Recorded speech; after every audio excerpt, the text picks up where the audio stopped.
I am thrilled today to get to introduce Dr. Jessi Gold. She is, so a little background stuff, she's assistant professor in psychiatry and director of wellness, engagement, and outreach in the Department of Psychiatry at WashU. And she is a nationally recognized expert on healthcare worker mental health and burnout, and particularly during the pandemic. She won a Dean's Impact Award for the incredible and important work she did here at WashU, helping our frontline providers, their families and children, including my family and my child. She is an incredible advocate. She's going to talk about that a little bit today, and advocate for college mental health, using social media and media for mental health advocacy, and the overlap between pop culture and mental health, including celebrity self-disclosure. You know, you guys get those emails about like in the news, WashU in the news. It's like Jessi Gold's in that like every week because she's on in the media so much and just relentless at making this a kitchen table conversation, because it's so common and so important that we talk about this. She's a highly sought after expert in the media and writes for the popular press. And as you saw in your emails, for the New York Times, the Atlantic, InStyle, the Washington Post, Time, and Self. Also JAMA and psychiatry, peer-reviewed psychiatry publications like Academic Psychiatry. So she's a prolific writer, and I really admire that in anybody who can put themselves out there like that. I think it takes so much courage. So I'm just in awe of her. She came to us a while ago. So she went to Penn for her bachelor's degree and got a master's and in anthropology and a bachelor's degree there. And then she went to Yale to go to medical school. And then she went across the country to Stanford and did psychiatry residency there.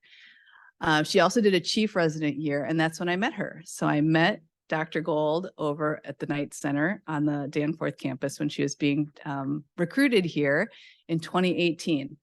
Can you believe it's been that long? 7 years? Wait, no, six years? Almost 6 years. I know, they count as a lot for sure. And I've just been, just felt like it's been such a privilege to have her in my professional life. She's helped so many students and so many faculty, and has been a consultant in so many ways for us. And so she's highly sought after and amazing. And Dr. Gold is pure gold. She is such a treasure for WashU. And so I'm so thrilled that we've been able to have her here for the time that we've had her. So she's going to talk today about Don't Call Me Crazy, how pop culture and storytelling inspired an advocate. So please help me welcome Dr. Jessi Gold.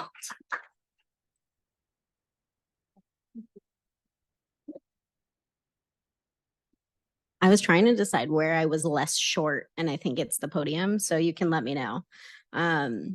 I don't think there's really a good answer. I think I'm short everywhere, but this screen is really large. Thank you for that very kind introduction. I don't really know that I've had a better introduction. I like when people use my last name in a creative way, especially. It's been a privilege to know you and to have the privilege to take care of you and your family too. So I was like, I'm following Joe, who has a lot of the same interests as me. And so I was like, I'm not going to bore everybody with like a second burnout talk, because that's like often what I talk about. So I was almost going to do that. And then I was like, let's talk about something else, so that not everybody here wants to like throw tomatoes at me and Joe at the end of this, because we talked to you about burnout and well-being for 2 hours. You know, a lot of what I do still has that. So you'll notice a lot of common themes with what Joe was talking about anyway, but let's get started. So this is little Jessi. So little Jessi likes television. That's where we're going to start. So this is me watching TV. I watch TV all the time. I still watch TV all the time. But when I was a kid, I did homework in front of the television. I basically was always watching TV when I was not doing homework. And I was repeatedly told that, whatever you could come up with, it's going to rot my brain. I'm a couch potato. It's useless. It's not academic. Little did they know I was going to find a way to use it. But I was always like, this is fun though. And I feel relaxed and I like what I'm learning and it's fine. I'm still doing well in school. So leave me alone. I'm watching TV. And I'm the youngest of 4 kids. So I'm a very observant person. So when you pay attention to pop culture, what you see is mental health. Not so good at least when I was like sort of growing up in pop culture, right? So these are like tabloid magazines. But what you learn from this, I actually didn't purposefully pick all women. This is just who they like to talk about in tabloids. What you learn from this, right, is if you have behaviors that people don't understand, that you do things like that seem outrageous, they're going to call you insane, mad, ask what's wrong with you, take pictures of you, make fun of you, stigmatize you in every possible way, right? That's what you absorb. So little Jessi watching TV and reading Perez Hilton, because I will say that I did that, even though I know that's bad to say that I did, will say, that's an interesting thing to kind of absorb about mental health, right? Like that doesn't seem right, but everyone else is saying it. So maybe that's the way I should be thinking because that's what everyone else is doing. And this isn't new, right? So we didn't have tabloid magazines and paparazzi forever ago, but like they weaponized mental health against people like Judy Garland, right? They just put it in publicity magazines, like the publicists use it against her. So the studios would say like, we don't want to work with her anymore. So let's put this out and use it against her because she has, again, behaviors we don't like, things we don't like. But at the same time, they were feeding her all of her medication and basically making her have behaviors they didn't like. So, all we're learning in these circumstances is women have behaviors and have big emotions, and that is not something that we like, and therefore we should label them. And that's what little Jessi reading all this stuff is learning.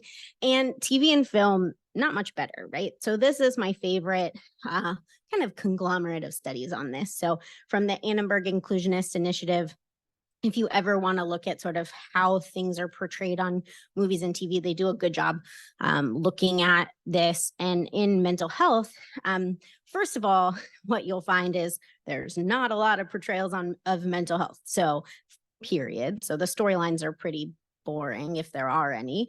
Then they don't tend to like actually represent the population. So that means a lot of sort of middle-aged white people, not a lot of teenagers, which doesn't make a lot of sense, not a lot of people of color, which also doesn't help.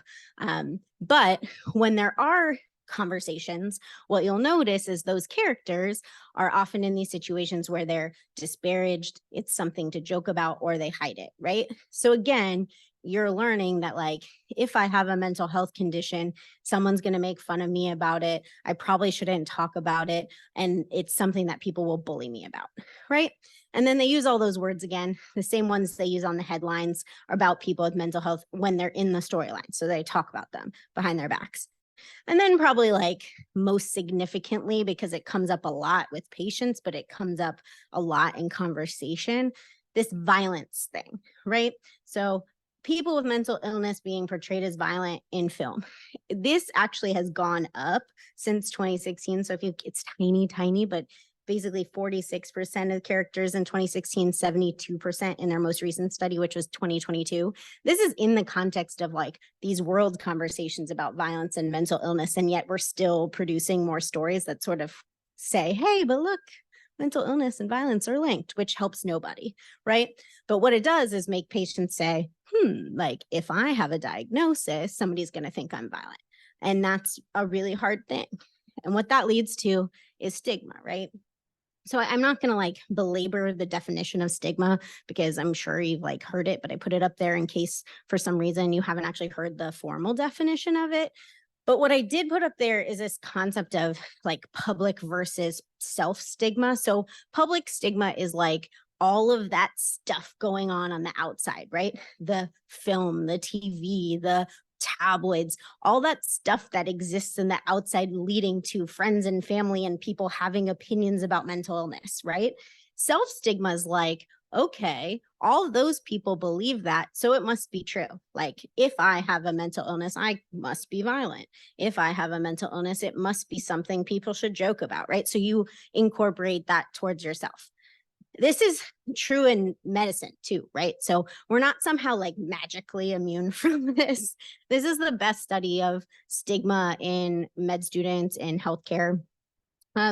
Basically it's a lot of words, but it's large on this screen for you, which is super nice. But you can see at the top, it's basically like, do we go into med school thinking that it's a personal weakness to get help for mental health problems? No, really. Like, we come in saying like, at least if you ask me individually, it's not a personal weakness. I don't think that. So when I come into med school, I don't have self-stigma. However, I believe every single other person has opinions about mental health. Residency directors, my patients, my supervisors, and my peers, right? So how on earth are you going to keep your own opinions when everyone else has all their own, right? So the public says, you think the public is going to judge you. You think you're not going to get a residency. You think your patients aren't going to want to see you. And so even though you deep down say like, it's not a personal weakness, all of a sudden this bottom part, if I were to receive treatment, I would hide it. All of a sudden, all of us are hiding it, right? So it doesn't matter that we actually think it's normal deep down because we're afraid what everyone else thinks. And so that's the same thing as everyone else, right? So we're basically just like a microcosm of the rest of the world, but we read all that stuff too, right? So I think people like to pretend that like healthcare, like because we learn about mental health and we know it's an illness and mental health is health, we're like magically better with this stuff, and we're not, right? Because I mean, I read those same magazines, I watched those same movies, we're that same group, and then we go to med school and we have all these other things, and it's modeled for us in a very specific way, and it just compounds the culture that all of our patients exist in, right? And what that leads to is like people don't get care, period, right? So the average delay between symptom onset and treatment's 11 years. That is different between groups, obviously, but that's true in healthcare too, right? Lots of people wait until they're very, very sick until they get help. I would say this is true even for me. My college roommate is in the audience. I didn't put a picture of her because I didn't know she was coming, and she probably is actually happy I didn't put a picture of her because then she would also have to be embarrassed. But she says it's fine. I could have put a picture of her. But Jessi in college was very similar to this, which is like, Jessi is depressed, but her grades are fine, right? All of our measures of success are objective. So I go to school, my grades are fine. But if you ask me or 98% of my patients what they're doing anyways, their grades are fine, but they haven't left their room. They don't see people. They wear sweatpants all the time. They get delivery food. They basically are angry. They're drinking more, whatever you want to say, right? Where all of the rest of our behaviors are horrible, but it's cool, right? I'm fine because my grades are fine, right? So what that does is make you not get care because your measurement of illness is grades. That's what it did to me. I didn't get care till way later because I was like, I'm cool. I'm getting A's at Penn. I must be fine. Right? So that's a bad measurement, right? But all of that really is stigma, right? Because you're kind of like, I'm not that sick because my grades are good. And like what sickness looks like is like Britney Spears, right? I'm not Britney Spears, so I'm good. My dad's a psychiatrist too, so it's not like I don't know what mental health looks like. So then I could go to med school, right? And I'm like, I still like watching Jersey Shore. And I like that a lot more than anatomy. So why did the professor ask a Jersey Shore question and I knew that and no one else in the room did? And is that weird? And I said no, but everyone else was like, but I know anatomy. And so academia is basically like, what you should be focusing on, like tests and research. And I was like, I feel like we're missing something, but I don't know. And so their kind of emphasis is like all that stuff that you seem to like, but you don't know how to incorporate it into your life. That's like not of value, right? Despite the fact that you're like paying attention to the world around you, it's affecting your own life. That doesn't matter because it's not research and it's not academic. So just like maybe just like let that be. But really, like organically, I believe this, which is a quote from a mentor of mine who is the medical director for the American Foundation of Suicide Prevention. And she said, as much as science is growing and shedding light on how the brain works and how mental health plays out for human beings, nothing will compare to how media and entertainment has a role in changing culture with regard to any complex and especially formerly stigmatized topics that there's a lot of taboo around. In other words, like, cool, do research. We need research, but this is a lot of impact. So we can't ignore it. And it's really fun to play a game where we ignore it, but it doesn't work because our patients watch TV and our patients don't get care because of TV. So as much as we want to pretend that like that study is the answer, that study is only part of the answer. Making new meds, totally important, but only as important as someone going to get treatment and taking the medication. And if they never get treatment because they learned they shouldn't, or they learned that if they took a medicine, like someone was going to judge them, we're missing the point, right? And I also started to like pay attention to the fact that turns out some people do research on this stuff, right? So you can tell me it's not academic, but guess what? I found some stuff. And so I was like, all right, you can tell me it's not academic, but I'm really looking. There's not a lot, but there's some. And so if you look back, when Princess Diana spoke about having bulimia, one of the first like pretty big celebrities to talk about her own mental illness, the number of women who sought treatment for bulimia doubled in Great Britain. They called that the Diana effect. You know, can confound me all of you want, but that's a big thing, whatever, right?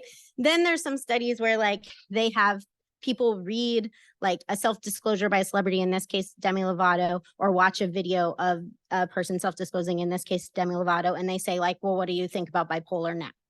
And social distance decreases. Social distance is like, would you live next to someone with bipolar, right? That's big.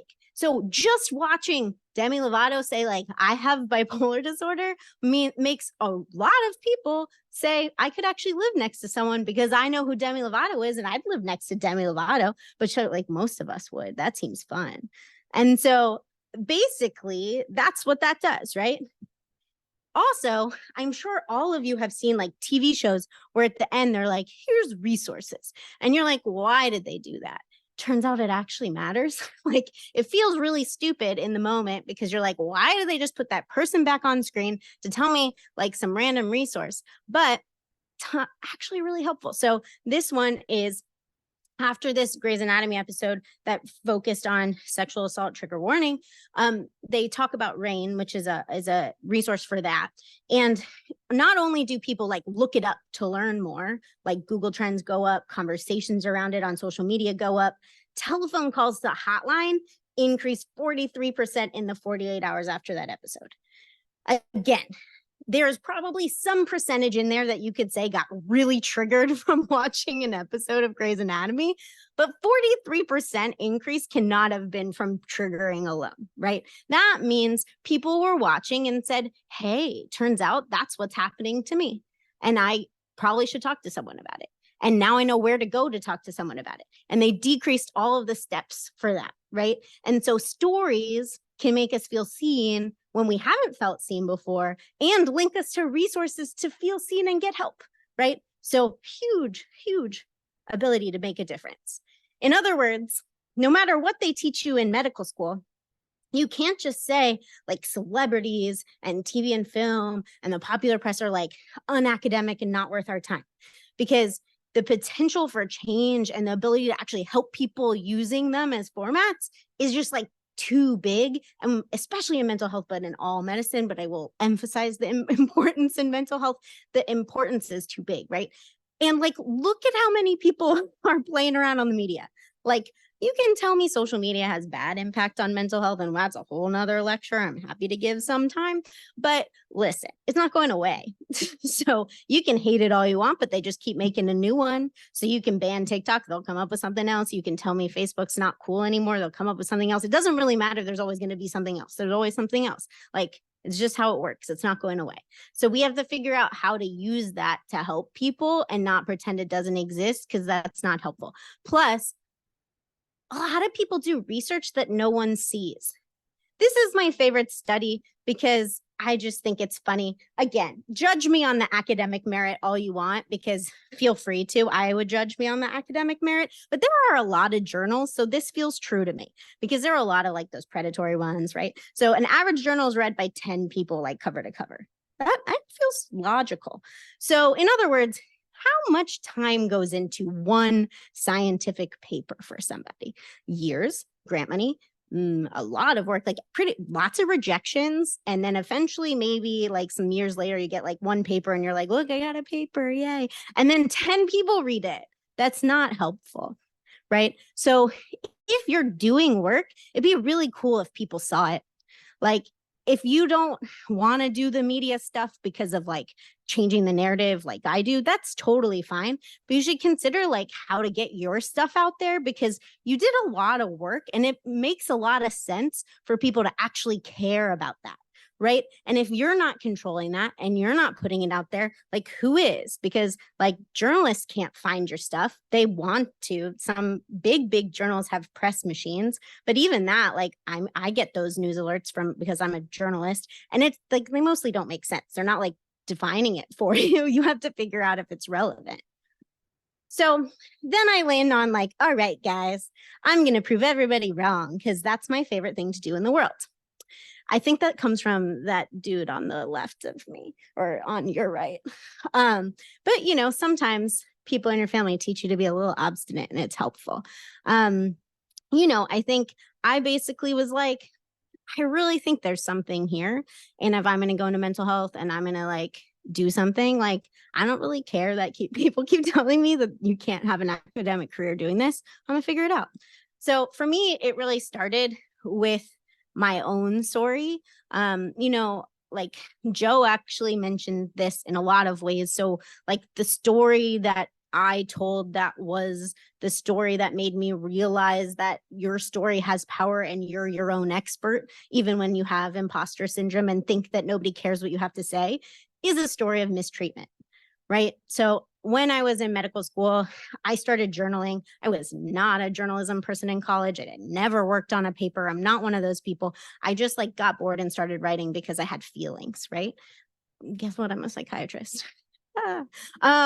Right. So I started writing about feelings, and I had a lot of feelings in med school because I didn't necessarily completely belong, but also like things happen, right? And this was a situation where I was basically like tricked into doing cardiac massage on a patient who was already dead, called into a case as a med student in trauma surgery, very much thought I was learning to do cardiac massage on somebody who was like alive, and I magically was gonna like figure it out and save them.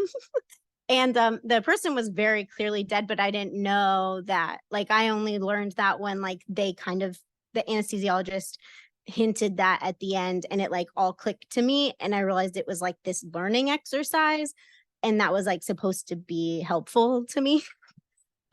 I went home and like wrote this piece very angrily, like journaling, and sent it to my mentor, and she was like, one, that was really screwed up, and two, if you take out all the curse words, I'm pretty sure you could do something with it. And really like encouraged me to do like that, my words, that my experience could help people. I had gone to my dean and been like, this happened. And she did exactly what Joe said, which was like, this guy, we've talked to him 20 times. He keeps doing this. This is how he teaches. I don't know what else to do. Like, I hear you, Jessi. I see your tears. Like, I don't know what else to do with this guy. That's how he teaches.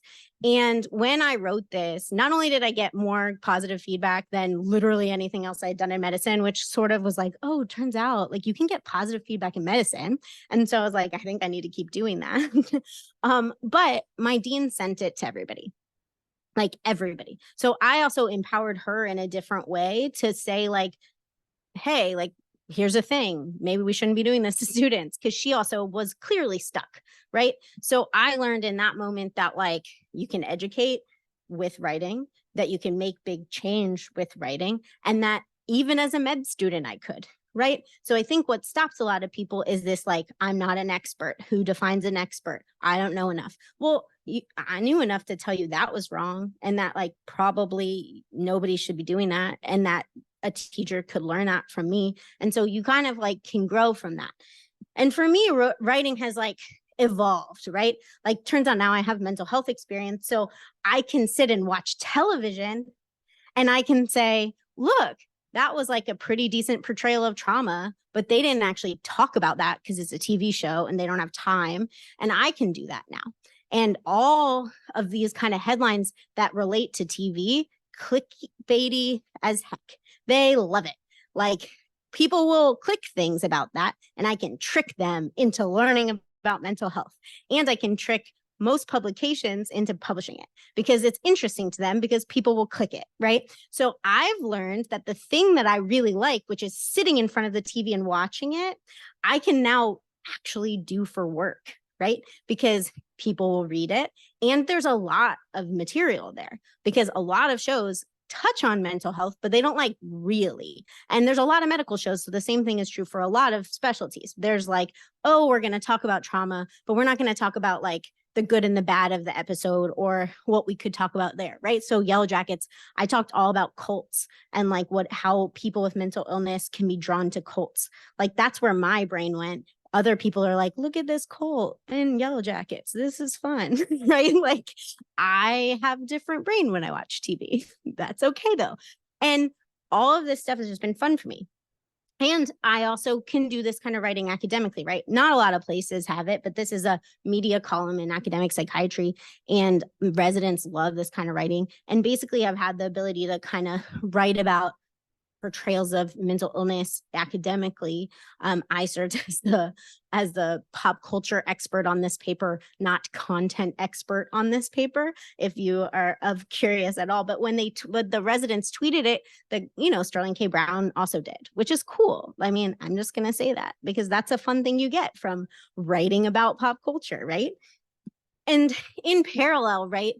Because when you write things, just as when you do research, it's really nice if people read them. So I had a private social media account and a public social media account. And I didn't really want to use the public one.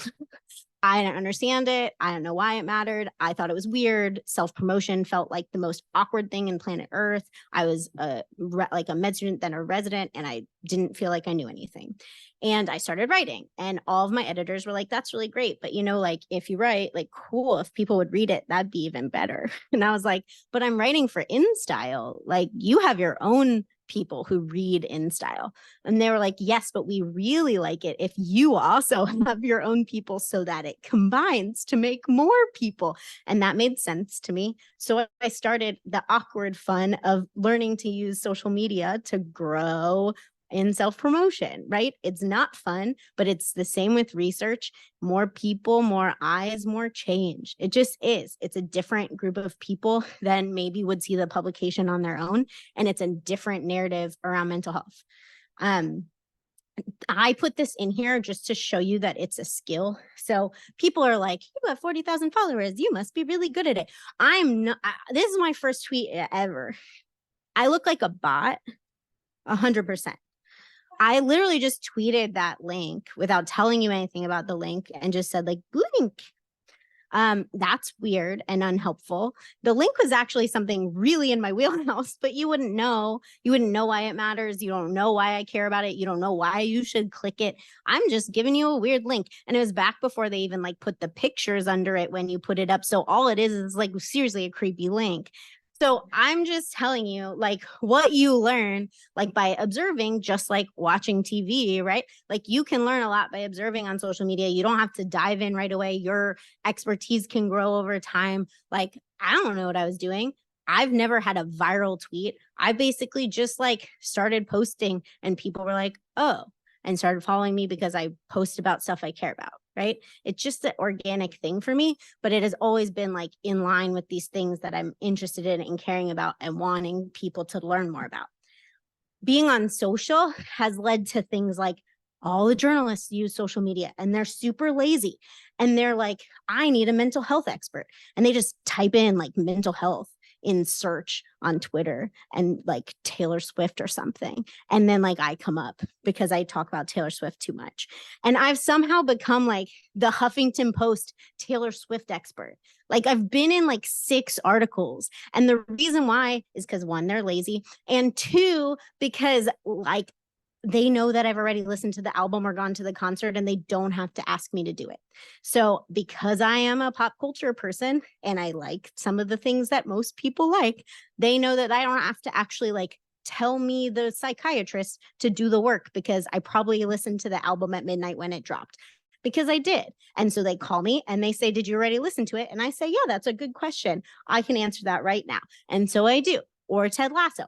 Listen, you just told me there was a mental health, you told me there's a therapist, I'm watching that immediately, right? So very easy. I just stay up with the TV and it turns out like that's my job now. I just have to watch television.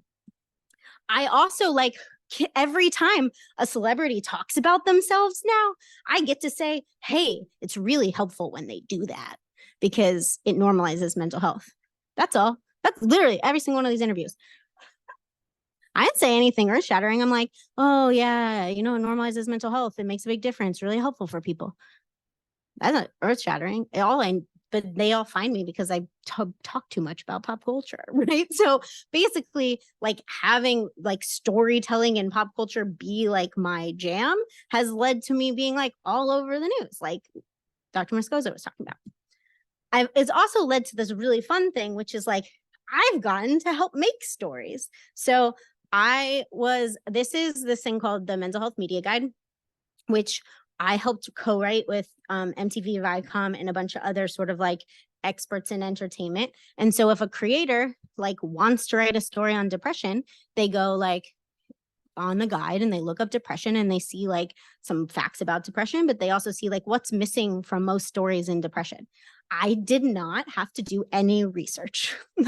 I just went, every story I've ever seen about depression is this type of person, or it lacks this, or it's all about like something sad and no hope or whatever, right? Like I've seen enough to write it without doing anything. And it's fun. I've also had the ability to like advise other people on their stories. So with MTV, they will call and be like, this person who's on this show wants to talk about their mental health on the show. Like, can you tell them what that's like? Right? That's weird. I don't know how I got that job, but now I can talk to other people about telling their stories. And like, it's a reality show, so it's really a human, but they just wanted to tell the story on a camera. And so this is like us talking about what it's like to talk about stories and like the person talking about it. But it's become like this inherently like fun thing that I'm doing that I get to do because I watch television, which who would have thought? This too, right? That's me and Selena Gomez. And I just put that as a flex because I can. But basically, celebrities care about mental health and do it as philanthropy now and have experts on their mental health council for advising. Hers is full of real experts. So I'll give you I'll actually tell you that head of MGH McLean, like lots of really great people on there.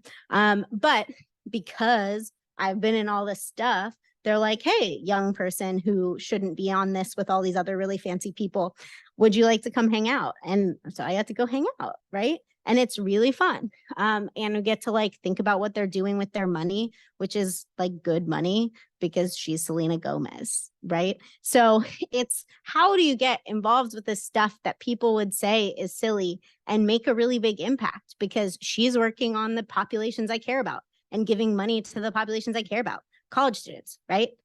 That's what she does.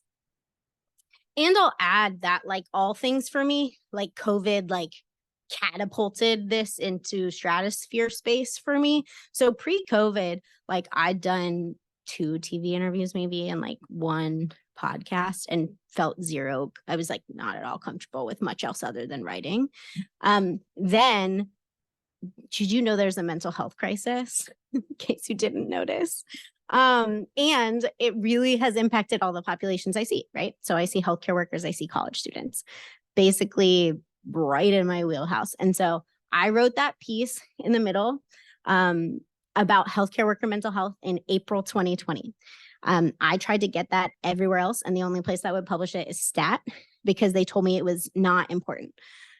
About a month later, like every other newspaper cared about that topic, right? And then they Googled it and it was my op-ed, right? Because I beat them by a lot because I have eyes and patience. And I knew that this was a problem before, right? Like most people in this room, like Joe for sure would tell you, like it wasn't, it's not like we have a crystal ball. So then they're like, hey, come now talk about it all over. And I'm like, what do you mean? And so then I just like go around the place talking about it everywhere. It's kind of fun. And like, for a lot of this, it's just like feeling like you know enough to talk about it from your experience and that you're not scared and that you won't, like that saying no isn't helpful and like is totally against everything they tell you as a woman, and yet is really fun because no one gets to decide like you're not an expert. And again, like we continue to be the experts in our own stories, right? And I've like consistently, no matter what, always brought it back to like my own stories where I can and my experiences where I can, because I think that like storytelling inherently is in the heart of everything that we do, right? There's a reason that politicians like tell you about that person who can't afford care or can't get education because you care about that, right? We have that too, because we see patients and we're our own patients and we have our own experiences, right? So apparently it's earth shattering that like I'm a burnout expert who is burnt out sometimes, or that I'm a psychiatrist who takes meds and also stigmatizes meds. So every time I've noticed that there's like a weird like discrepancy in my own beliefs between like I'm not practicing exactly what I preach. That has been a conversation I've openly had because I think a lot of us struggle with it. And I think it's something we all should be talking about. And if I'm struggling with it, and apparently it's like what all of us should know and do, then probably everybody's struggling with it. And so, you know, I think focusing on our own stories and also realizing that like literally pop culture is, you can still talk about really sad stuff and bring in pop culture, is how I've gotten by, right? So this is like Demi Lovato's documentary, but somehow I talked about the pandemic and being a hero. This is about Taylor Swift again, but this is about this song that's called Epiphany.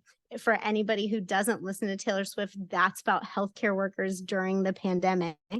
And I wrote an entire piece on that because I can, and because I think it's relevant. And you can always like still ground stuff in that and bring like pop culture into our stories too. So bringing new audiences to those conversations, right? So I've found ways to basically marry all of my interests, despite the fact that everybody tells me that I couldn't, because I think of this is true, which is like the best thing about your life is that it's in a constant state of design. That means you have at all times the power to redesign it, make moves, allow shifts, smile more, do less, say no, say yes. Just remember, when it comes to your life, you're not just the artist, but the masterpiece as well, right? Meaning like, don't listen to other people. Like, what is academic? Who said? Or like, who defines an expert, right? Like, you should do what makes you happy, and like that's what will make you successful.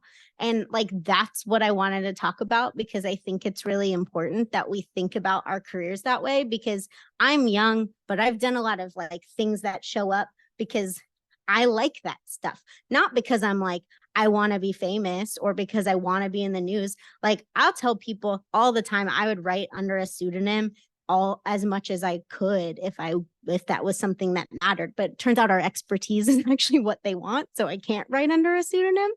But it's really important that we realize that like we should do what we want to be doing that makes us happy and that we're passionate about, because that's what we'll be successful doing. And everything that I do is grounded in like stuff I've observed in my own life, stuff I've observed in patients, stuff I've hated about my own experiences and wanted to change. And that's where I feel like I've been most successful, even like coming full circle at being able to help Britney Spears, right? So literally like 2 weeks ago, like her memoir dropped, right? And I felt like I had this like ability to redemption my like narrative myself, right? Which is like, I too read about her shaving her head all the time and like really was interested in that and wanted to understand it. But I've learned from being a psychiatrist and from understanding mental health more and understanding storytelling and understanding what the media has done wrong, that wasn't okay, right? And I had the ability to use social media, use writing, use television and other like mediums at my disposal to help that conversation along, to redefine it and to say like, it's actually not easy to tell your story. We should be nice to her along this way. And also like, let's talk about it differently than we used to, because I'm going to, and everyone else should too. And so, have fun with the stuff you're doing in your life. It makes a difference. I don't know if I have any time for questions because I'm a verbose human being because I'm a psychiatrist. But this is my favorite quote, and you should just absorb that in your life.